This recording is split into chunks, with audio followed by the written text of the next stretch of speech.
जय गौर श्री राधा रमनो विजयते। राधिका अग्रवाल जी, आप मुझे सुन सकते हैं बेटा? अक्षत क्लियरली देख सकता है बच्चे? आप सभी का आज की निमाई पाठशाला की सूत्र स्तोत्र और शास्त्र की क्लास में बहुत बहुत स्वागत है। आइए सर्वप्रथम इस क्लास में प्रवेश करने से पूर्व हमारे प्राणाधार इस कलयुग में युग धर्म की स्थापना करने के लिए आए और हम सभी के इष्ट रूप श्री राधा रमन लाल श्रीमन चैतन्य महाप्रभु के श्री चरणों में हम अपना दंडवत करें। कृष्णाय वासुदेवाय हरये परमात्मने प्रणतः क्लेशनाशाय गोविन्दाय नमो नमः। सच्चिदानन्दरूपाय विश्वोत्पत्त्यादिहेतवे तापत्रयविनाशाय श्रीकृष्णाय वयं नुमः। श्रीरामाय वयं नुमः, श्रीगौराय वयं नुमः। वन्देऽहं श्रीगुरौ श्रीयुतपदकमलं श्रीगुरून् वैष्णवांश्च श्रीरूपं साग्रजातं सहगण रघुनाथान्वितं तं सजीवं साद्वैतं सावधूतं परिजनसहितं कृष्ण चैतन्यदेवं श्री राधा कृष्ण पादान् सहगण ललिता श्री विशाखान्वितांश्च। अहो भाग्यं गौरमार्गानुवर्तिनां देवो राधारमण यत्र यद्गुरुर्गुणमञ्जरी पञ्चतत्त्वात्मकं कृष्णं भक्तरूपस्वरूपकं भक्तावतारं भक्ताख्यं नमामि भक्तशक्तिकम्। हरे कृष्ण कृष्ण कृष्ण हरे हरे, हरे राम राम राम हरे हरे। श्री राधा रमण लाल की जय। श्रीमन चैतन्य महाप्रभु की जय। श्री वृंदावन धाम की जय। श्री सद्गुरुदेव भगवान की जय। श्री श्री गोपाल भट्ट गोस्वामी जी महाराज की जय। जय जय श्री राधे, जय जय श्री राधे, जय जय श्री राधे श्याम निताई गौर हरि बोल, गौर प्रेमानंदे हरि हरि बोल। वाञ्छाकल्पतरुभ्यश्च कृपा सिन्धुभ्य एव च पतितानां पावनेभ्यो वैष्णवेभ्यो नमो नमः। श्री राधा रमन लाल के श्री चरणों में अपने अनंत कोटि प्रेम को, सद्गुरुदेव महाराज के दिखाए हुए रास्ते को, उनके चरणारविंद में अपनी अटूट निष्ठा को और आप सबके प्रति अपने अनंत वात्सल्य को प्रकट करती हुई मैं आप सबका आज की क्लास में स्वागत करती हूँ। मैं क्षमा चाहती हूँ कि आज क्लास थोड़ा विलंब हुई। 9:29 पे मैं घर पहुंची हूँ हिसार से। 3 दिवसीय हिसार में निमाई पाठशाला के द्वारा क्रम था, जिसमें हम लोगों ने माधवेंद्रपुरी पाद, जगाई मधाई लीला और आज जानवा ठकुरानी की भाव प्रस्तुति करी। 3 दिन से लगातार हरिनाम संकीर्तन में हम लोग मग्न हैं। रात्रि में 3 बजे प्रैक्टिस करके कक्षों में जा रहे थे और 4:30 बजे प्रभात फेरी के लिए रास्तों पर थे।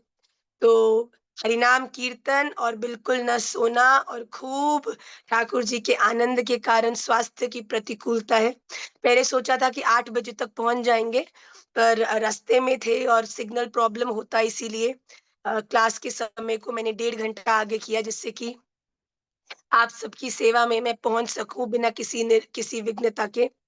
तो इसीलिए आज मेरा कंठ खराब नहीं, बहुत ही खराब है, इसके लिए मैं क्षमा चाहती हूँ। हो सकता है आपको कुछ-कुछ चीज़ें समझने में या सुनने में दिक्कत आ रही हो, पर मैं प्रयास करूँगी कि ठाकुर जी के चरणों में जो ये सेवा है, वो बिल्कुल आनंद से हो। आप सबको मैं आज की क्लास को अच्छे से समझा पाऊँ और बिना किसी और विलंब के आइए आज की हम मूल कक्षा में भी प्रवेश करते हैं। तो सबसे पहले श्रीमद् भगवत गीता के 14th चैप्टर पर हम हैं और इसके बाद श्री विष्णु सहस्त्र नाम और फिर एक अद्भुत अद्भुत सूत्र। आज का सूत्र इतना मोटिवेशनल है, आप सबको बड़ा आनंद आएगा। तो आइए सबसे पहले श्रीमद् भगवत गीता के चैप्टर नंबर 14 के श्लोक नंबर 21, जो कि आप सबकी स्क्रीन्स पर रिफ्लेक्ट होगा, उससे हम प्रारंभ करेंगे। आज की क्लास में कुछ विशेष बातें मुझे बतानी है आप सबको, जो कि हम क्लास के एंड में शेयर करेंगे। और 2-3 बड़े इंटरेस्टिंग चीज़ें भी आपसे शेयर करनी है, उसे भी क्लास के एंड में ही करेंगे। तो सबसे पहले जब तक गला थोड़ा बहुत चल रहा है, उसमें हम जल्दी से क्लास की पढ़ाई कर लेते हैं, उसके बाद फिर आपसी चर्चा करेंगे। आप सबकी स्क्रीन्स पर श्रीमद् भगवद गीता चैप्टर नंबर 14 श्लोक नंबर 21 इज गोइंग टू रिफ्लेक्ट। बड़े ध्यान से देखिएगा।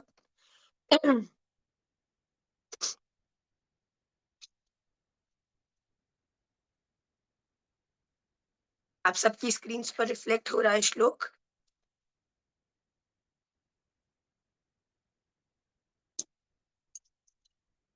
कैरलिंग स्त्रीन गुणानेतान् अतीतो भवति प्रभो किमाचारः कथं चैतान् स्त्रीन् गुणानतिवर्तते।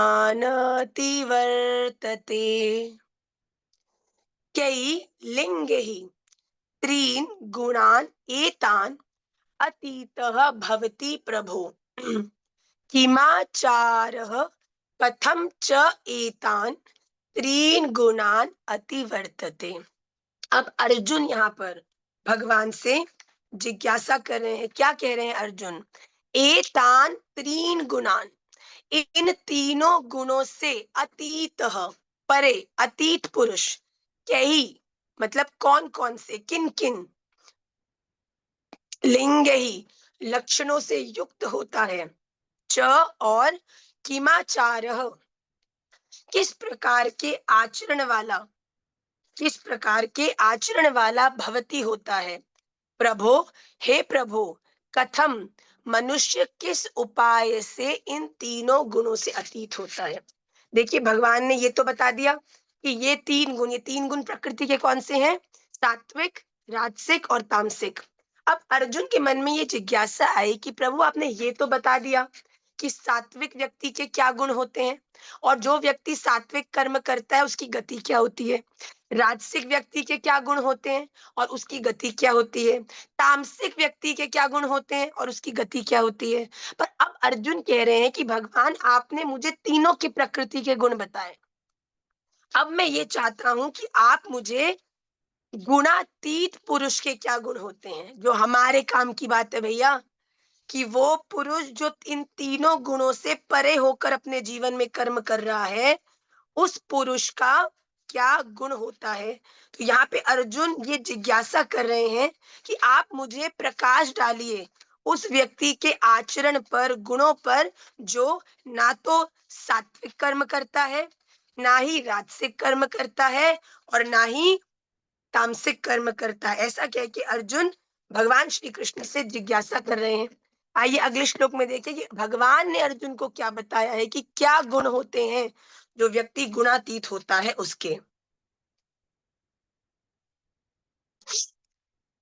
हम्म। श्री भगवान उवाच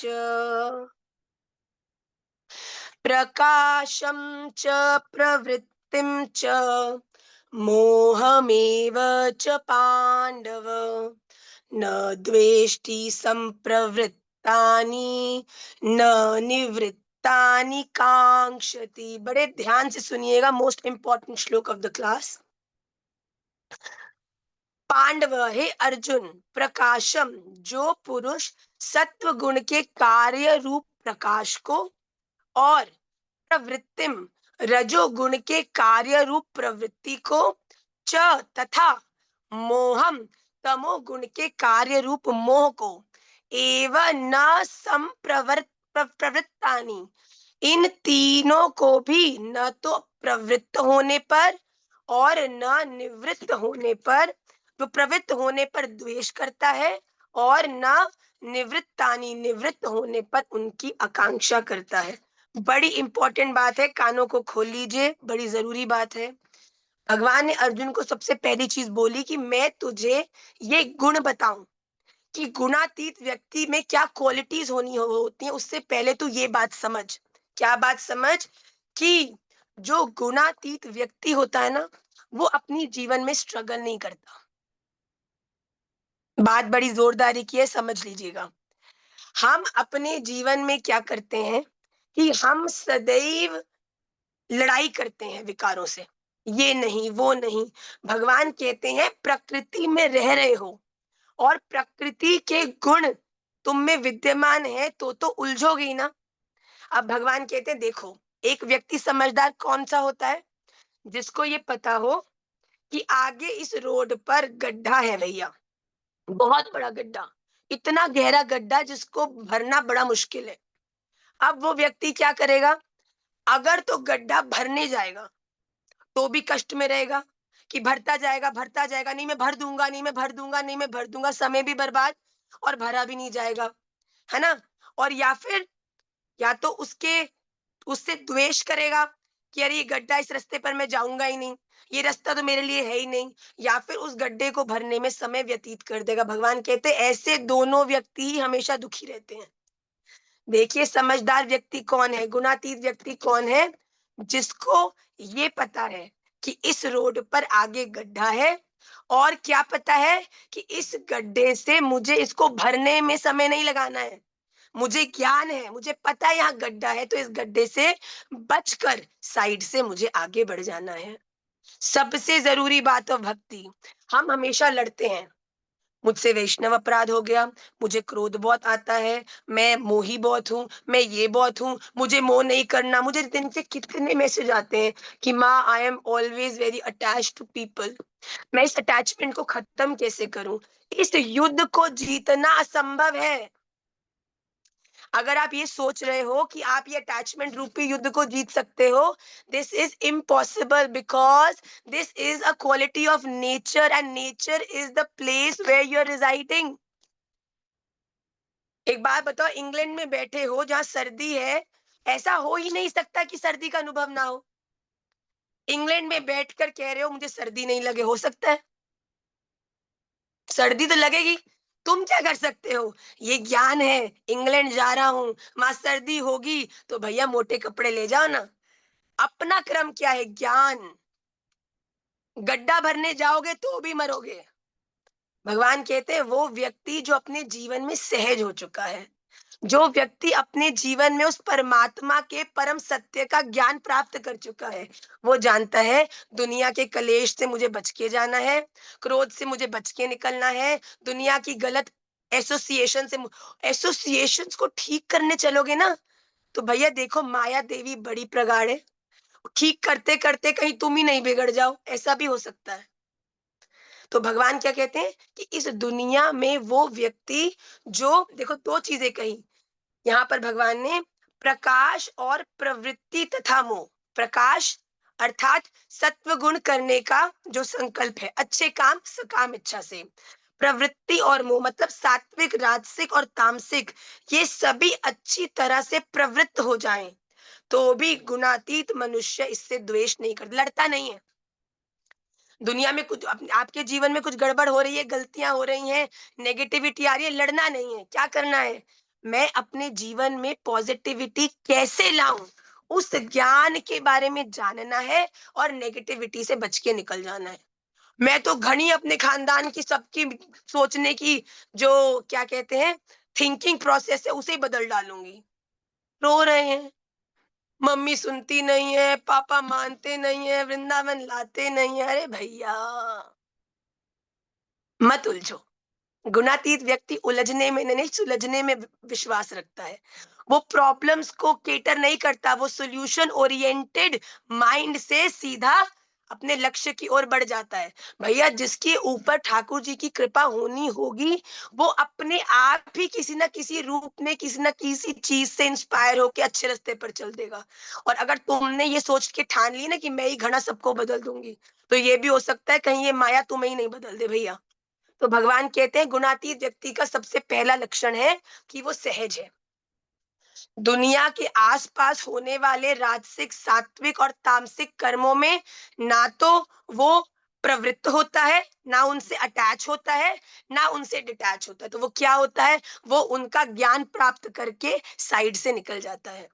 वो इस दुनिया में भगवान के परम तत्व को जान के ना तो सात्विक गुणों के में रुचि दिखाता है, ना राजसिक, ना तामसिक। वो अपने आप राधा रमन लाल का विचार करते हुए जीवन में अपने कर्मों का कर्ता नहीं बनके राधा रमन लाल की प्रसन्नता को, इस प्रकृति को कर्ता समझकर अपने जीवन में आगे बढ़ता जाता है और गुणातीत कर्मों को करते हुए भगवत चरणारविंद की प्राप्ति कर लेता है।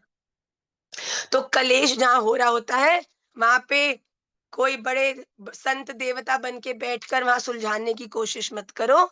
अगर तुम्हें ऐसा लगता है कि तुम्हारा समझाने से समझने वाले लोगों में असर आएगा, तो समझाना भी अच्छी बात है। पर भैया ऐसा नहीं है कि समझाते-समझाते घणे तुम ही इतने उलझ गए कि अब तुम्हारा ही मनस्थिति विचलित होकर तुम अपने पद से भ्रमित हो जाओ। तो भगवान कहते हैं वो व्यक्ति जो ना निवृत्त होता है और ना प्रवृत्त होता है, वो ज्ञानी बनकर अपने जीवन में आगे बढ़ता है। गड्ढा है भैया, मैं जानती हूँ, और गड्ढा से मैं गिरना भी नहीं है, इसीलिए साइड से उस गड्ढे के मैं आगे बढ़ जाऊंगी। जो गड्ढे पे अटक जाएंगे वो गड्ढे में ही गिर जाएंगे या वहीं रह जाएंगे, और जो लोग चलेंगे नहीं वो पहुंचेंगे कैसे?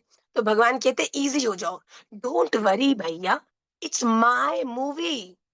I have planned the story of Kushal Chaudhary. Kushal, don't use your brain. Do the best what you can do. That's it. Radha Raman Lal ने जहां गिराना होगा वहां गिराएंगे, जहां चढ़ाना होगा वहां चढ़ाएंगे, जहां पर सिखाना होगा वहां सिखाएंगे, और जहां पर आनंद कराना होगा आनंद कराएंगे। तुम केवल राधा रमन लाल की प्रसन्नता की कठपुतली बन जाओ। ठाकुर जी, मैं सब ज्ञान प्राप्त है मुझे कि आप ही एकमात्र मेरे हो। साचो इक मेरो राधा रमन, ए झूठो सब संसार। मैं काय को उलझू, मैं क्यों किसी से गंदी तरह बात करूं, मैं क्यों क्रोध करूं? अरे भैया, मैं तो आपको हूं, आपकी प्रसन्नता मेरे लिए सब कुछ है। जो व्यक्ति ये जानता है ना, वो दुनिया के कलेशों में, दुनिया की बातों में, दुनिया के व्यवहारों में उलझता नहीं है। उनको करता हुआ सहज उनमें से निकल जाता है। भगवान ये नहीं कह रहे कि निवृत्त हो जाओ। भगवान ने यहाँ 2 चीज़ें बोली हैं, बेटा बात समझ लो। छोड़ के कहीं नहीं जाना। काम, पढ़ाई, घरवाले जिसने छोड़ दिए, राधा रमन लाल उसको छोड़ देंगे भैया। ये छोड़ने की बातों पे तो राधा रमन लाल को बड़ी ही पीड़ा होती है। भगवान कहते हैं भैया, छोड़ना ही होता, तुमसे चीज़ें छुड़वानी ही होती मैंने अपनी मूवी में, तो तुम्हें मैं पैदा कराता ना किसी हिमालय की चोटी पर, किसी कंदगिरियों के अंदर। एक परिवार में तुम्हें जन्म दिलाया है, तुम्हें कर्तव्य दिए हैं, उसका भी तो कोई कारण है। मैं कोई मूर्ख हूँ? भगवान ने जो काम दिया उसको छोड़ के निवृत्त होकर तुम अलग ही दूरी पकड़ोगे, तो भैया ये तो भगवान की रुचि के विरुद्ध जाना हुआ।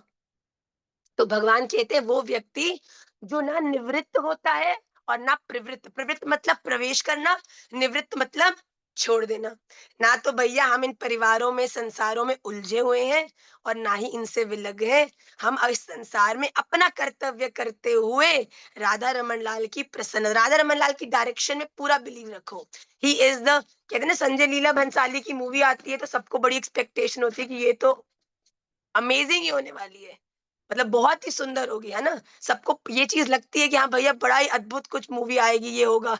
तो ये तो लीला का भी लीले हैं, लीला है।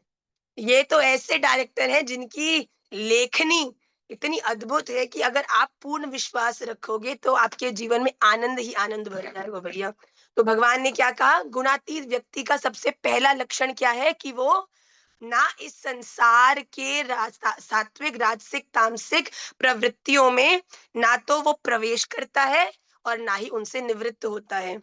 ना गड्ढा भरने की कोशिश करता है और ना ही गड्ढे को छोड़ के चला जाता है। वो क्या करता है? जाता उसी रोड पर है, रहता उसी मार्ग पर है, पर गड्ढे से बचकर साइड से निकल जाता है। Are we understanding this point?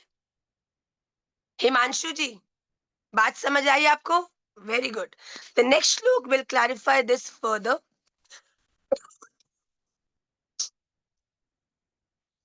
हे राधा रमन लाल,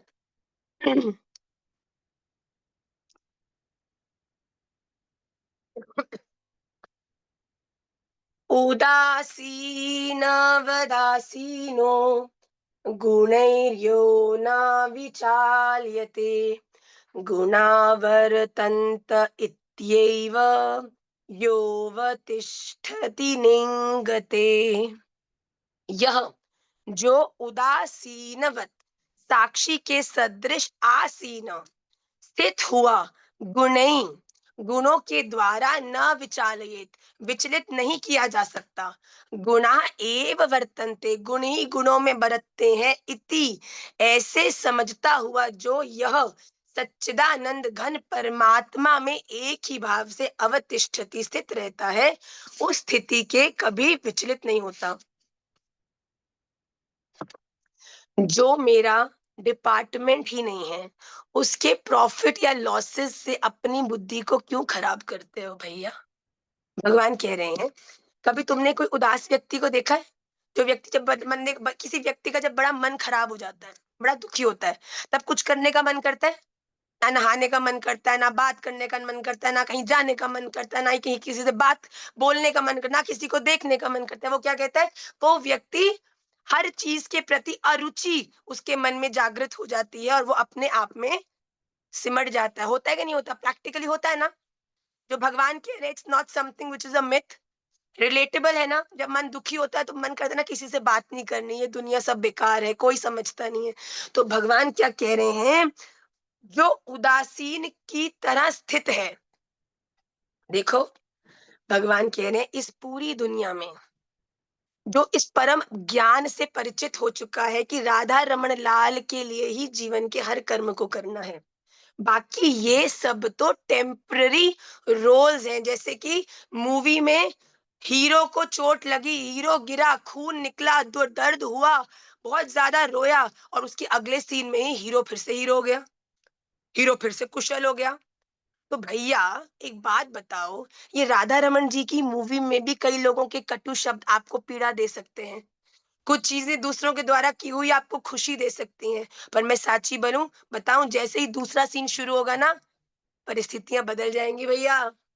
आज जो आपके लिए कुछ कुछ करके आनंद दे रहे हैं, हो सकता है कल ही वो कटु शब्द बोल के आपको पीड़ा भी दे दें, और आज जो पीड़ा दे रहे हैं वो शायद कल एक गुलाब दे के आपको मुस्कुराहट भी दे दें। भगवान कह रहे हैं आप जब तक अपने जीवन में उदासीन स्थिति को नहीं प्राप्त होगे, तू अच्छा कर रहा है राधा रमन लाल की कृपा, तू अच्छा नहीं कर रहा है राधा रमन लाल तेरी अहेतु की और कृपा कि ये मेरे संग बुरा कर रहा है, कम से कम एक व्यर्थ व्यक्ति के साथ तो मेरा अटैचमेंट जो है वो कम हुआ। भैया जीवन में सबके प्रति एक समान। ठाकुर जी क्या मूवी, क्या आज आपने मेरे साथ लीला करनी है, ये क्या आपकी इच्छा के अनुरूप ये क्या हो रहा है मेरे जीवन में जो हो रहा है। देखो जब आप इस बात को पूरी तरह मान लेते हो ना कि राधा रमन लाल आपके हैं। अब निमाई दादा को पता है कि सामने खड़ी जो है ये मेरी माँ है और मैं कहीं भी चला जाऊंगा ये मुझ पे दृष्टि रखेगी। और सच बताऊं कभी कभी इधर उधर होते हुए मेरी दृष्टि नहीं होती ना, तो निमाई दादा आसपास ही रहते हैं, क्योंकि फिर मुझे आवाज मारते हैं कि मैं अपनी दृष्टि उन पर रखूं तब वो इधर उधर आनंद करें। और जब तक मेरी दृष्टि मेरे बालक पर है तब तक आपको लगता है मेरे बालक का कोई कोई उसको पीड़ा दे सकता है? राधा रमन लाल की भी अगर आप ये मानते हैं कि दृष्टि आप पर है, उसके बाद अगर जीवन में कोई पीड़ा होती है तो ये बात सत्य मान लीजिए कि वो पीड़ा आपके लिए हितकारी है। वो पीड़ा आपको एक्सपीरियंस करना जरूरी है, क्योंकि वो आपको या तो जीवन में कुछ बहुत अद्भुत आने वाले जीवन के लिए सिखा रही है, या फिर आपके पुराने जीवन का कुछ काट रही है भैया। राधा रमन लाल की दृष्टि हो और अहित हो जाए, ऐसा हो ही नहीं सकता, this is not even an option. तो भगवान यह कह रहे हैं कि वो व्यक्ति जो इस संसार के गुणों से विचलित नहीं होता। अब तूने गलत बोल दिया राधा रमन लाल, इसकी जिह्वा पर कृपा करो। ये मुझे राधा रमणीय जो होते हैं ना वो तो अंदर से उनके भीतर इतना प्रेम भरा होता है कि दूसरों के द्वारा कहे हुए कटु शब्दों का रिप्लाई भी उनके मुख से निकलता है, राधा रमन लाल तुझ पे कृपा करें भैया, तू कूड़े से भरा है, तू गोबर से भरा है, तू कीचड़ से भरा है, इसीलिए तू वो ही दे रहा है। मैं तो राधा रमणीय हूँ, मैं तो प्रेम से भरी हूँ। तू कीचड़ फेंक, मैं प्रेम फेंकूंगा। अगर श्रीमन चैतन्य महाप्रभु ने भी ये सोच लिया होता कि जैसे को तैसा ही उसके संग करना है, तो क्या आपको लगता है आज जिस अनर्पित चरी भक्ति का आस्वादन करके हम सब दुनिया के रेयरेस्ट कॉर्नर्स में बैठकर भी राधा रमन जी से इतना कनेक्टेड फील करते हैं, हो सकता था, संभव था? तो भगवान यही कह रहे हैं कि जो व्यक्ति इस दुनिया के गुणों से विचलित नहीं होता, ये दुनिया के गुण तो रहेंगे ही, क्योंकि दुनिया के गुण दुनिया में ही बर्ताव कर रहे हैं। ये शरीर है, दूसरा शरीर है, वो अपनी प्रकृति से आपके ऊपर शब्दों को डालेगा, आप अपनी प्रकृति से डालेंगे। ये तो प्रकृति का खेल है भैया, इसको आप कभी नहीं रोक सकते। जो गुण है वो तो गुणों में ही बरतेंगे, पर ज्ञानी कौन है, प्रेमी कौन है? वो जिसको पता है कि ये सब चीजें तो दिन रात, सुख दुख, सर्दी गर्मी की तरह आने जाने वाली है, इससे मुझे कोई प्रभाव नहीं होना चाहिए। मुझे क्या करना है? सर्दी आएगी तो तैयारी करनी है, स्वेटर लाना है। गर्मी आएगी, तैयारी करनी है, पंखा लाना है। अगर सर्दी आई और स्वेटर है तो कभी दुखी होगे? गर्मी आई और पंखा है तो दुखी होगे? भूख लगी है तो खाना है तो कभी दुखी होगे? तो भैया, खाना क्या है, पंखा क्या है और ये गर्माहट क्या है? ये राधा रमन लाल ही तो है। सब दुनिया ने छोड़ दिया तब भी कहो ना, अरे दुनिया तू छोड़ दे, पर मैं कभी अकेली हो ही नहीं सकती, क्योंकि मेरा साचो ठाकुर, मेरा राधा रमन सदैव मेरे साथ है। और साची बोलूं, जितनी दुनिया से अकेले होते जाओगे ना, उतने राधा रमन लाल के करीब होते जाओगे। शरीर से नहीं, मन की बात कर रही हूं मैं।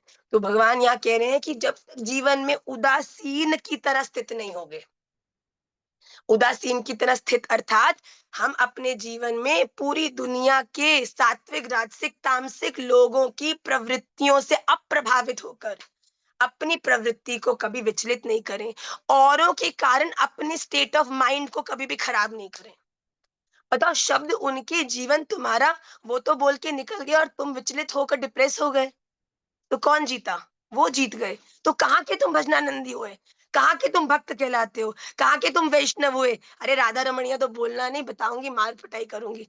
बताओ, राधा रमणीय होके तो इस दुनिया में सिंगनी की तरह धाड़ो भैया। मेरा बल कौन है? मेरा साचो ठाकुर राधा रमण है, जो प्यार के वशीभूत होके द्वादश उंगल भी बन जाता है। और अगर कोई ज्यादा दोष दृष्टि भी करे तो नरसिंह भगवान करके नरसिंह बन के खा भी जाता है भैया। तो तुम काहे की चिंता करते हो? तो भगवान कहते हैं वो व्यक्ति कभी भी, गुणातीत व्यक्ति कौन है? जो इस दुनिया के एक्शंस और रिएक्शंस से अप्रभावित है, विचलित नहीं होता। नेक्स्ट श्लोक ऑफ टुडेज क्लास, ये राधा रमन लाल। सम्म दुःख सुख स्वस्थ समलोष्टाश्म लोष्टाश्म कांचन तुल्य प्रिया प्रियो धीरस तुल्य निंदात्म संस्तुति। इसके अगला श्लोक भी हम साथ में लेंगे, क्योंकि अब भगवान अगले दो श्लोकों में क्वालिटीज बता रहे हैं। वो क्या गुण है, वो क्या क्वालिटीज हैं जो गुणातीत व्यक्ति के भीतर होती है। मानापमानयोस्तुल्यो तुल्यस् तुल्यो मित्रारिपक्ष पक्षयो सर्वारंभ परित्यागी गुणातीतः स उच्यते। यहाँ पे भगवान ने जो व्यक्ति गुणातीत है उसके गुणों के बारे में बताया। बड़ी इंपॉर्टेंट क्वालिटीज हैं, प्रैक्टिकल क्वालिटीज, उनको ध्यान रखिए। जो धीर मनुष्य, सबसे पहले तो धीर मतलब पेशेंट, जिसमें धैर्य है।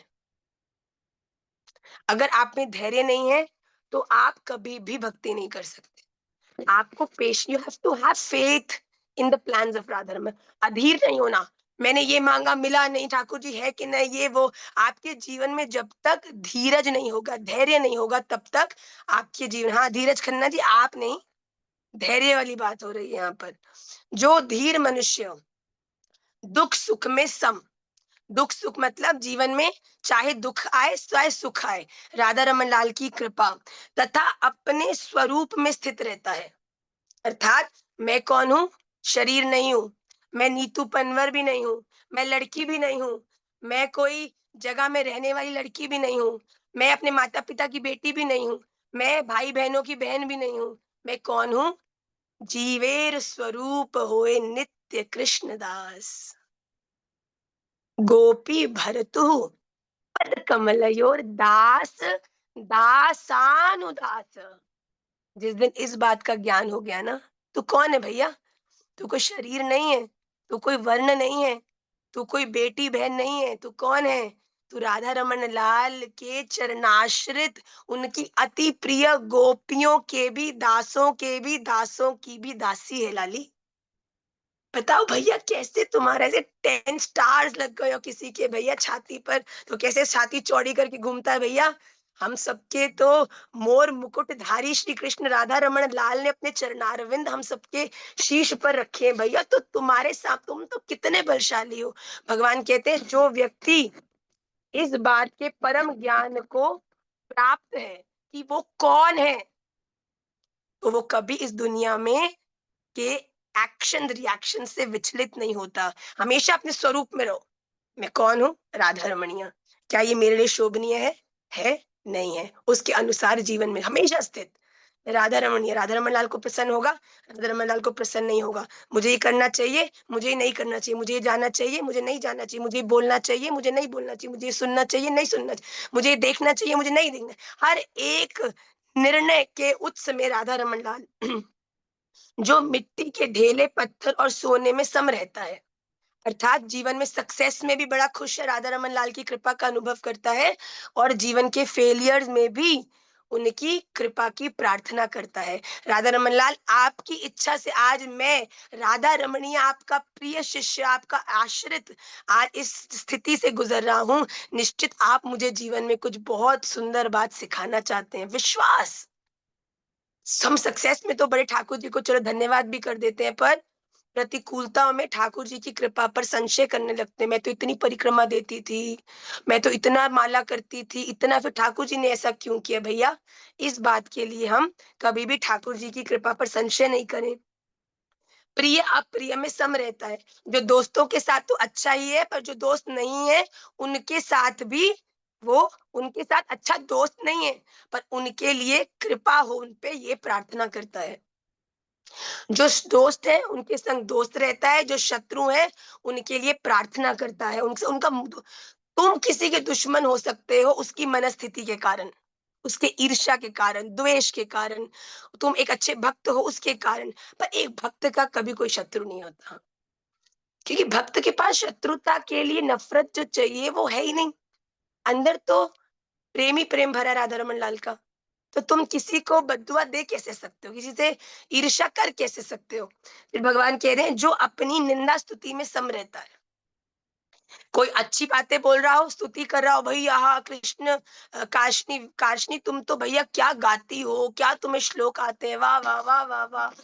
तो काशनी के मन में एकदम से ये संकल्प उदय हो जाए, राधा रमन लाल, आपकी स्तुति गान करते-करते आपके चरणाश्रित होके देखो, करते हो तुम कन्हैया मेरा नाम हो रहा है, मेरा आपकी कृपा से सब काम मेरी स्तुति क्यों हो रही है? अरे भैया ये मेरा गुण नहीं है, तो मेरे राधा रमन लाल की कृपा है जिसके कारण तुम्हें मेरी बोली हुई बात अच्छी लग रही है। और जब कोई व्यक्ति निंदा कर रहा हो, तब आप इस बात को ये समझिए कि राधा रमन लाल ये मेरी निंदा कर रहा है, तो निंदा अगर आपके जीवन में आपको एक बेटर पर्सन बनाने का एक इंस्पिरेशन देती है, तो उसे भी पॉजिटिवली लेके जीवन में आगे बढ़ना चाहिए। तो भगवान कहते हैं जो स्तुति और निंदा दोनों में ही प्रसन्न है, दोनों को ही पॉजिटिवली लेना जानता है और उसके बाद मान अपमान में भी सम है। मान अपमान तुल्य, तुल्य मतलब इक्वल। कोई रिस्पेक्ट कर रहा है, बड़ी कृपा, कोई रिस्पेक्ट नहीं कर रहा, और बड़ी कृपा। भैया तू रिस्पेक्ट करेगा, बढ़ना तो मेरा अहंकार ही है, मत ही करे। क्यों अहंकार? कहीं हमको हम कभी मंदिर जाते हैं ना, तो बच्चे हमारे निमाई पाठशाला के संग होते हैं, तो वो हमको बिल्कुल ऐसे आगे-पीछे से जैसे कोई बॉडीगार्ड नहीं होते, ऐसे हमको घेर लेते हैं और एक एक धक्का भी हमको नहीं लगने देते। तो हम उनको ज़बरदस्ती बोलते हैं, "भैया तुम क्यों ऐसा करते हो?" तो कहते हैं, "माँ आपको लग नहीं जाए।" तो हमने कहा, "भैया मंदिर में जाकर कभी-कभी धक्के खाना भी ज़रूरी है।" इससे अहंकार नष्ट होता है। धक्के नहीं खाओगे तो कहीं न कहीं ये सम्मान, ये प्रेम, इतनी राधा रमन लाल की कृपा तुमने कहीं अहंकार को पैदा नहीं कर दी कि अरे भैया देखो हम भी कुछ हैं। हम कहीं जहाँ से निकलते राधा रमन या तिलक देख के लोग प्रणाम कर रहे हैं, वाह, वाह, वाह!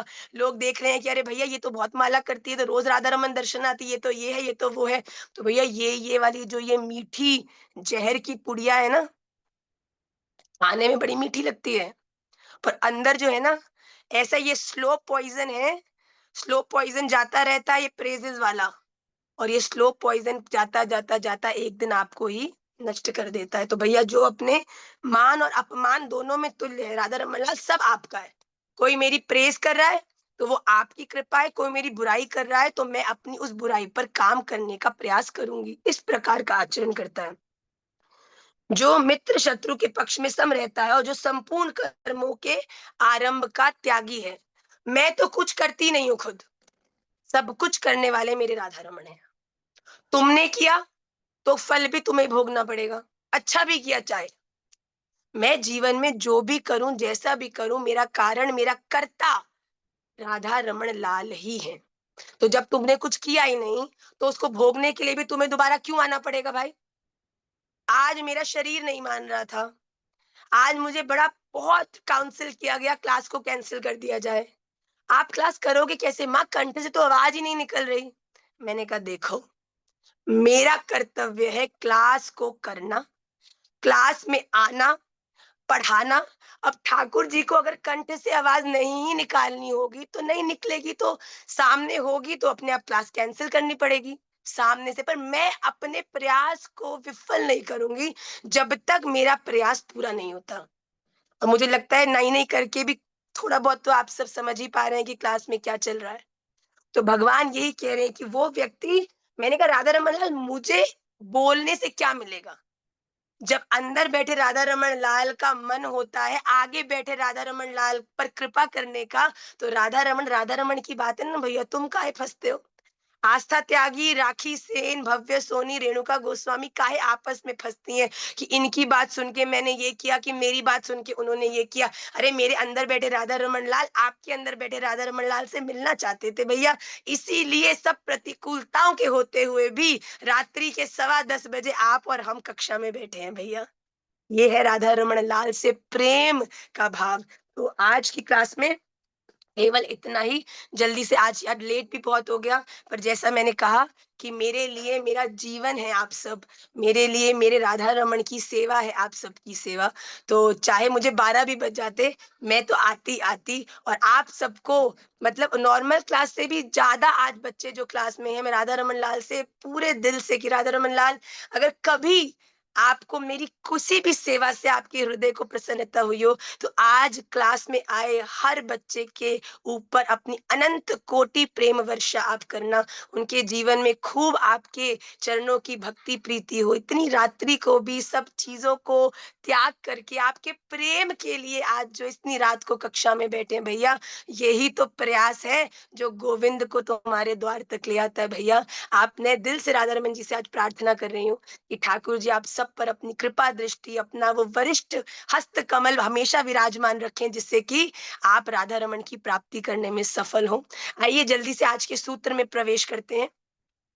एक बार एक राजा को एक विदेशी व्यक्ति मिलने आया। वो विदेशी व्यक्ति विदेश से एक बहुत बड़ा पत्थर लाया था। उस पत्थर को राजा को दिया और राजा उस पत्थर को देख के बड़ा खुश हुआ। क्यों? क्योंकि वैसा पत्थर उसने कभी जीवन में नहीं देखा था। तुरंत जैसे ही वो विदेशी गया उसने अपने मंत्री को कहा कि इस अलौकिक पत्थर से भगवान की मूर्ति बनाई जाए।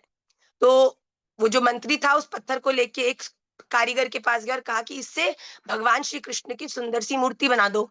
अब कारीगर ने कहा ठीक है, पर मंत्री ने कहा इस मूर्ति बनाने को तुम बहुत सुंदर बनाना। इसको बनाने के फलस्वरूप तुम्हें बहुत बड़ा गाँव मिलेगा, सोने के सिक्के मिलेंगे, खूब तुम्हें आनंद होगा। वो व्यक्ति बड़ा खुश हो गया कि अरे भैया इतना पैसा मिलेगा, मेरी तो सब पुश्तें तर जाएँगी। अब उसने मंत्री के जाते ही प्रयास किया मूर्ति बनाने का। पत्थर के ऊपर प्रहार करता गया, करता गया, करता गया, करता गया, करता गया। 1 दिन हो गया, 2 दिन हो गया, भैया पत्थर तो टस से मस नहीं हो रहा। पूरी कोशिश कर ली पत्थर को तोड़ने की कि टूटेगा नहीं तो मूर्ति कैसे बनेगी? पर उसके सारे प्रयास विफल हो गए। 2 दिन बाद जब मंत्री जी वहाँ आए देखने के लिए कि क्या स्थिति है मूर्ति की, तो वो बड़े हैरान हुए ये देखकर कि अभी तक तो पत्थर भी नहीं टूटा। तो उस कारीगर से पूछा, "हाँ भैया, तूने पत्थर क्यों नहीं तोड़ा अभी तक?" तो उसने बताया कि मैं इतनी कोशिश करी पर पत्थर टूट ही नहीं रहा है। ये मुझसे नहीं बनेगी, ये पत्थर कभी नहीं टूटेगा। तो मंत्री तो अंडर प्रेशर आ गया, भैया राजा ने 7 दिन का समय दिया, 2 दिन तो इस गधे ने व्यर्थ कर दिए। अब बचे हुए जो मेरे पास 5 दिन है उसमें मूर्ति नहीं बनाई तो मुझे सूली पे चढ़ा देगा राजा। तो वो तुरंत पत्थर लेके दूसरे कारीगर के पास पहुंचा। जैसे ही दूसरे कारीगर के पास पहुंचा तो कारीगर को कहा कि देखो भैया, इससे मूर्ति बनानी है, तुम्हें सोने की अशर्फियां मिलेंगी, खूब सारा धन मिलेगा, इसको जल्दी से तुम इसकी मूर्ति बना लो। तो कारीगर ने पत्थर देखा और पत्थर को देख के मुस्कुराया कि अच्छा, बड़ा सुंदर पत्थर है भैया, वाह, ऐसा पत्थर तो कभी नहीं देखा। तुरंत ही राज मंत्री के सामने उसने अपना औजार लिया, पत्थर को ध्यान से देखा और पत्थर पर प्रहार किया और एक प्रहार से ही वो पत्थर टूट गया। मंत्री की तो आश्चर्य की सीमा नहीं रही। मंत्री ने बोला, अरे भैया, ये कैसा हो गया? तब उस कारीगर ने बताया कि ये पत्थर जहां से भी आया है, इस पर बहुत प्रहार होने के कारण ये लगभग लगभग अंदर से कमजोर हो चुका था, इसीलिए मेरे एक प्रहार से ही वो 1 मिनट में टूट गया। और मंत्री ने अपने सर पर हाथ मारा, अरे कैसा अभागी था तू पहला वाला कारीगर, एक चोट और मार ली होती तो आज 100 अशर्फियां तेरी होती, आज तू धनवान। सारी मेहनत 2 दिन की मारने की तूने करी, पर क्योंकि आखिरी में लेजी हो गया, आखिरी में अविश्वास कर दिया, आखिरी में संशय हो गया कि नहीं टूटेगा, राधा रमन लाल नहीं मिलेंगे। कितनी हम लोग प्रयास करते हैं, सीए की पढ़ाई करते हैं, यूपीएससी करते हैं, अभी पढ़ रहे हैं, पिद रहे हैं, 4-4 साल मेहनत कर रहे हैं और जब बस क्रैक होने ही वाला होता है, इस बारी क्रैक होना है, राधा रमन जी ने कहा हुआ है, उससे एक बारी पहले हम लोग डिमोटिवेट हो जाते हैं, this is not for me, ये तो मुझसे होगा ही नहीं। अपने लक्ष्य पे पहुंचते पहुंचते जब ठाकुर जी उसकी विक्ट्री को तुम्हें दे चुके होते हैं, तभी हम मुंह मोड़ के वापस आ जाते हैं कि मुझसे तो नहीं होगा, मेरे से तो भक्ति होनी ही नहीं है, मेरे से तो राधा रमन जी प्रसन्न होंगे ही नहीं। जब व्यक्ति हर समय इस नकारात्मक सोच को अपने जीवन में धारण करके रखता है ना, तो भगवान भी चाह ले फिर भी उस पे कृपा नहीं कर सकते। आप सबको पता है, आप सबने नाम सुना होगा थॉमस एडिसन का, जिसने बल्ब बनाया है, राइट? उस थॉमस एडिसन की जब बायोग्राफी लिखी गई, तो उसमें उन्होंने स्वयं बताया कि मैंने बल्ब जब बनाया, उसको बनाते समय उससे पहले 9,999 टाइम्स मैं फेल हो गया। तो जो व्यक्ति लिख रहा था उसने बोला, इंटरव्यू ले रहा था, उसने बोला कि 9,999, हम तो 2-3 बार किसी चीज के लिए ट्राई कर रहे हैं और सक्सेस नहीं मिले, हम तुरंत छोड़ देते हैं, भैया ये तो होना ही नहीं है, ये तो मेरे लिए है ही नहीं है। तो थॉमस एडिसन ने बल्ब को इन्वेंट करने से पहले 9,999 बार वो फेल हुआ। तो उस व्यक्ति ने कहा कि भैया, इतनी बार फेल होने के बाद भी आप कैसे बल्ब बना पाए? उसने थॉमस एडिसन ने कहा, भैया, let me tell you one thing very clearly, मैं 9,999 बार फेल नहीं हुआ, बल्कि ठाकुर जी की कृपा से उन्होंने मुझे बता दिया कि 9,999 इन तरीकों से तो बल्ब नहीं बनना है। तो इन चीजों पर मैं अपना समय ना बर्बाद करके और चीजों को एक्सपेरिमेंट करके इस क्रिएशन को सफल करूं। That is the reality of life. Radha Raman Lal कभी किसी फील्ड में अगर आपको प्रोग्रेस नहीं दे रहे, इसका अर्थ ये भी है कि राधा रमन लाल ये आपको संकेत कर रहे हैं, ये प्रमाण कर रहे हैं कि ये रास्ता आपके लिए नहीं है। पर मैं आपको साची बोलूं, आपके जीवन में अभी बोर्ड एग्जामिनेशंस चल रहे हैं, सभी बच्चे बड़े अंडर प्रेशर हैं। प्लीज, प्रेशर, कोई व्यक्ति का अगर कैलिबर 100 का है ना, जब उससे चाहे उसने पढ़ाई अपने प्रयास से 100% करी है, पर जब वो प्रेशर ले लेता है ना, जब वो फियर ले लेता है, तब आप सोच लो, आपको जितना भी आता है उसमें से 50% तो आपका उस प्रेशर और फियर ने ही आप में से ले लिया। आप कितनी अगर आपका ब्रेन 1 घंटे में 10 आंसर्स याद करेगा ना, ये प्रेशर कि मेरा बोर्ड का एग्जाम है और मुझे कुछ नहीं आता और मैं क्या करूंगा, मैं ये हो जाएगा वो हो जाएगा, आप 5 क्वेश्चंस तो वैसे ही कैलिबर अपना लूज कर दोगे। आपके पास जितना समय है, राधा रमन लाल, मैंने अपने पूरे वर्ष में जितनी मेहनत करी है और जितना भी प्रयास आप अपने आखिरी समय में बेस्ट कर जो आपको आता है, स्मार्ट बनो भैया। अपने जीवन में डर डर के क्या मिलेगा? डरोगे तो सब कुछ छिन जाएगा। मेरे पास इतना समय है, ये मेरा कोर्स है, इसमें से ये मोस्ट इम्पोर्टेंट चीजें हैं, इनमें से जो बेस्ट मैं कर सकता हूँ, एटलीस्ट जो कर सकते हो उसे तो अच्छे से करो। प्रेशर लेने से क्या होगा? जो कर सकते हो उससे भी वंचित हो जाओगे। एक व्यक्ति प्रेशर में अपने कैलिबर को खो देता है। तो आप सबके बोर्ड एग्जाम्स हैं, सबसे पहली बात, श्री राधा रमण सदैव हमारे सहायक हो। ठाकुर जी, आप तो देख रहे हो ना, मैं प्रयास कर रहा हूँ, मैं कोशिश कर रहा हूँ, आप बस मुझ पे इतनी कृपा करना, आप मेरे साथ रहना। और ये प्रेशर, फ़ियर, ये जो विकार है ना, इनको मेरे से दूर रखना और जितना मुझे आता है, कम से कम उतना मैं अच्छे से अपने पेपर में दिया हूँ। ये प्रेशर क्या करता है? आंसर आपने याद भी किया, उस पे समय भी लगाया, पर टेंशन और फ़ियर इतना ज़्यादा हो जाता है कि आप भूल जाते हो पेपर में जाके। क्यों? याद तो किया था, पर याद करते-करते जो टेंशन के मारे तुम्हारे बीपी अप लो हो रहे थे, उसके कारण ब्रेन ने उसको रजिस्टर ही नहीं किया। इसीलिए भैया, डरने की कोई बात नहीं है, डर के आगे जीत है। राधा रमन लाल आपके सामने है, आपके जीवन का जो लक्ष्य है, आप प्रयास करते जाओ, चाहे वो भक्ति है, चाहे वो एग्ज़ामिनेशन है, चाहे वो कोई भी आपका गोल है। आप जिस दिन प्रयास करने से चूक जाओगे ना, उस दिन सक्सेस के बहुत पास पहुँचकर आप उसको खो दोगे भैया। अपने जीवन में थॉमस एडिसन 9999 बताओ। अगर आप जीवन में सफल होना चाहते हो तो सबसे पहली बात, राधा रमन लाल में पूर्ण विश्वास रखो। दूसरी बात, अपने जीवन में अपने कर्म को अच्छे से करो, पढ़ाई अच्छे से करो, अच्छे से याद करो, पूरी पवित्रता से बैठ के पढ़ने शुरू करने से पहले राधा रमन के श्री चरणों में प्रणाम करके, कार्पण्य दोषोपहत स्वभावत पृच्छामि त्वाम धर्म सम्मूढ़ चेता, यत् श्रेयस्यान् निश्चितं ब्रूहि तन्मे, शिष्यस्ते हम शाधि माम त्वाम प्रपन्नम। राधा रमन लाल, मैं आपका शिष्य हूँ, आप मेरे गुरुजी हो, आप मेरे टीचर हो, मैं आपका स्टूडेंट हूँ। आप मुझ पे ऐसी कृपा करो कि ये जो भी मेरे सामने है, इसको मैं अच्छी तरह से पढ़ने में सफल हूँ। मेरा दिमाग इन सब चीज़ों को ग्रास्प करे और राधा रमन लाल कहेंगे, चिंता नहीं है, मैं खड़ा हूँ ना। जब राधा रमन लाल है, तो फिर कोई चिंता की बात नहीं। अपने जीवन में दृढ़ होके जो चीज़ चाहिए, जो चीज़ तुम्हारा गोल है, उसके प्रति प्रयास पूरा रखो और अगर वो तुम्हारे लिए है, तो राधा रमन लाल तुम्हें उसमें सफलता अवश्य देंगे। आप सब खूब आनंद से अपने आप को प्रेशर छोड़ के, प्रेशर लेके बन क्या जाएगा? खिचड़ी बनेगी। प्रेशर जब आएगा, प्रेशर कुकर में क्या बनता है? जो चीज़ होती है वो गल के बिल्कुल गचमच हो जाती है। तो भैया, पढ़ाई को अगर अपने दिमाग को प्रेशर कुकर बनाओगे तो पढ़ाई जो अंदर है वो सब गचमच ही तो होगी। तो अपने जीवन में गचमच मत करो। आनंद से चीज़ों को जो हाथ में है, I have this much time, this much syllabus is left, this is the most important course. Let me take out the best from everywhere and without any stress, let me do the maximum I can do in this time limit. That's it. हाय, मैं कैसे करूंगी? 24 घंटे में से 18 घंटे तो इसी tension में रहते हो, कैसे करूंगी? मैंने तो ये भी नहीं किया, वो भी नहीं किया। भैया, जो नहीं किया वो गया। अब जो समय बचा है उसमें क्या कर सकते हो, उस पे ध्यान देकर हमें आगे बढ़ना है। इसी के संग आज की क्लास को विश्राम करेंगे। आप सबके लिए श्री राधा रमन लाल के श्री चरणों में खूब-खूब प्रार्थनाएँ और आप सब भी खूब आनंदित से, आप डरो मती, आप सब राधा रमन लाल के कृपा पात्र ही हो, जो राधा रमन लाल आपको अपने गूढ़ इस निकुंजीय परिवेश के परम तत्व को आपके सामने प्रकाशित कर रहे हैं। तो आपका बल राधा रमन है और आपको इस दुनिया की किसी भी चुनौती के सामने हल्का पड़ने की ज़रूरत नहीं है।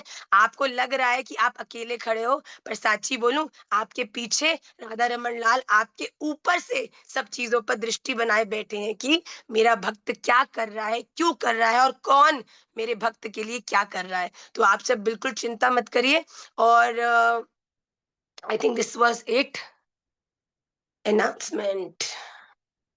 कर दूँ? कर दूँ अनाउंसमेंट? कर दूँ पक्का? अभी बोर्ड एग्ज़ामिनेशन है, तुम लोग सब ओवर एक्साइटेड हो जाओगे। कर दूँ, कर दूँ, कर दूँ? सो दिस ईयर ओफ़ो! देखो, ओवर एक्साइटेड नहीं होना है। पहले ही बता रही हूँ मैं। निमाई पाठशाला कैंप 2025, निमाई पाठशाला कैंप 2025, निमाई पाठशाला camp 2025 is going to be in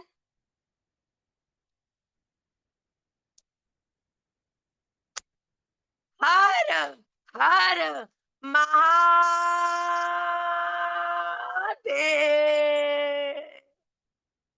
इस वर्ष निमाई पाठशाला कैंप 2025 होने वाला है काशी के अंदर। वहां पर खूब आनंदित से 4 दिवसीय ये कैंप रहने वाला है। 2nd, 3rd, 4th, 5th अक्टूबर काशी में ये कैंप होगा। 2 अक्टूबर नेशनल हॉलिडे होती है गांधी जयंती की, तो हम सब ने ये प्रयास किया है कि आपकी हॉलिडेज के अंदर ही ये कैंप हो। 2nd, 3rd and 2nd, 3rd, 4th, 5th, 3rd, 4th, 5th is a Friday, Saturday, Sunday, तो इट्स अ लॉन्ग वीकेंड। तो मुझे ऐसा लगता है कि आप सबको भी कोई भी दिक्कत नहीं होगी आने में, क्योंकि नेशनल हॉलिडे है तो काम वाम से भी आपको छुट्टी रहेगी। तो 2nd, 3rd, 4th and 5th October Kashi it is for this year. Get very excited. इस साल जितना आनंद हमने पिछले पिछले वर्षों में किया है उससे और भी बहुत कुछ होने वाला है। There is a lot of things planned for you all, a lot of surprises, a lot of kirtan, a lot of darshans, a lot of intimate leelas that have happened in Kashi. और काशी तो मोक्ष नगरी है, वहां मणिकर्णिका घाट है, वहां पर गंगा जी हैं, वहां पर महादेव विराज रहे हैं। और मैं साची बोलूं, वहां पर ही आपको आपकी लाइफ का एटर्नल ट्रूथ देखने को मिलने वाला है भैया। आप जाओगे काशी एक अलग व्यक्ति की तरह, निश्चित कह रही हूँ, लिख कर ले जाओ और साइन भी करने को तैयार हूँ। लौटोगे एक अलग व्यक्ति की तरह। लौटने वाला व्यक्ति वो नहीं होगा जो आया था। इतना परिवर्तन, इतना आपको आनंद, इतनी ज़्यादा रियलाइज़ेशंस होने वाली हैं इस कैंप में। सो बी वेरी एक्साइटेड। और इस कैंप को के अंदर हम एवरी ईयर कुछ स्कॉलरशिप्स देते हैं उन व्यक्तियों को जो श्लोक मैराथन में एक्सेल करते हैं। तो श्लोक मैराथन जो है 15th ऑफ मार्च, जो कि हमारे शरीर का जन्मदिन भी है, उस दिन से हम लोग प्रारंभ करते हैं। 15th मार्च से 15th अप्रैल एवरी डे आपको एक श्लोक दिया जाएगा और 16th अप्रैल को एक एग्जामिनेशन होगा। और पिछली बार हम लोगों ने 10 लोगों को स्कॉलरशिप दिया था। इस साल हम 21 लोगों को कंप्लीट स्कॉलरशिप देने वाले हैं फॉर द काशी कैंप। आपका रहना, वहाँ की सारा फूड, आपकी सारी वहाँ की travelling will be sponsored by Nimai Pathshala. Please be very excited, this is one time opportunity. तो आप सब एक्साइटेड हो जाइए और प्लीज, मैंने आपको वेल बिफोर टाइम बता दिया है अक्टूबर की डेट। तो आप सब अपने अपने वर्क स्केड्यूल को, पढ़ाई स्केड्यूल को, होम एनवायरनमेंट को, please be good babies, good children, have good equations with your parents, your mother father, respect them, be obedient, then only they will let you come। And आप ही नहीं, आपका पूरा परिवार भी इन कैंप्स के लिए आ सकता है, दे वांट टू। इस चीज की और डिटेल जो है वो एक बार श्लोक मैराथन विश्राम हो जाएगा तो उसमें आपको प्राप्त हो जाएंगी। तो इसका हम लोग रील भी रिलीज करेंगे और इससे जुड़ी और जो डिटेल्स हैं वो भी समय समय पर आप पर मिलती जाएगी। अभी कोई फीस नहीं है। अभी आप केंद्र ये करोगे, we have 21 scholarship slots open, तो आप फीलेस भी जा सकते हैं। निमाई पाठशाला की किसी भी चीज की कभी कोई फीस नहीं होती, चाहे वो क्लासेस हो, चाहे वो कीर्तन हो, चाहे वो कुछ भी हो। पर कैंप में जैसे कि वृंदावन होता तो जितने लोग आ रहे हैं सबको ही हम लोग स्पॉन्सर करते हैं, क्योंकि हमारा घर है भैया, हमारा क्षेत्र है। पर अगर हम कहीं बाहर जा रहे हैं तो वहां के अधीन होंगे। इन सब की डिटेल्स आपको समय समय पर मिलती रहेंगी। But Kashi it is for this year 2nd, 3rd, 4th and 5th of October. 4 days of togetherness, 4 days of together dancing, 4 days of together darshan, 4 days of association with Maharaj Ji, 4 days of lots of love from me. And I would love to meet everybody, sit with you all, talk with you all, take darshans with you all. So be very excited. And I will end the class on this note. I will see you all next Sunday. Yes, I'm coming on 28th. Maharaj Ji and we are coming to Jaipur for Harinam Kirtan and Govind Dev Ji Mandir. तो आप में से कोई भी जयपुर में रहते हैं, जयपुर के आसपास रहते हैं, तो मॉर्निंग 11 AM से 1 o'clock गोविंद देव जी मंदिर में निमाई पाठशाला का संकीर्तन होगा। महाराज जी भी वहां विराजेंगे, तो अगर आप आ सकेंगे तो अवश्य आइएगा। गोपीनाथ जी नहीं, गोविंद देव जी ही। मेरे दर्शन नहीं मिलेंगे, गोविंद देव जी के दर्शन होंगे और हम सब आप और हम जाके उनके दर्शन करेंगे। दर्शन करने योग्य वो ही हैं, हम तो संग में चल के उनके दर्शन करेंगे एंड इसके संग आप सबके चरणों में मैं प्रणाम करती हूँ और पुनः आपसे जल्दी नेक्स्ट संडे मिलती हूँ। वाञ्छाकल्पतरुभ्यश्च कृपा सिन्धुभ्य एव च पतितानां पावनेभ्यो वैष्णवेभ्यो नमो नमः। श्री राधा रमण लाल की जय, जय, जय। श्री राधे।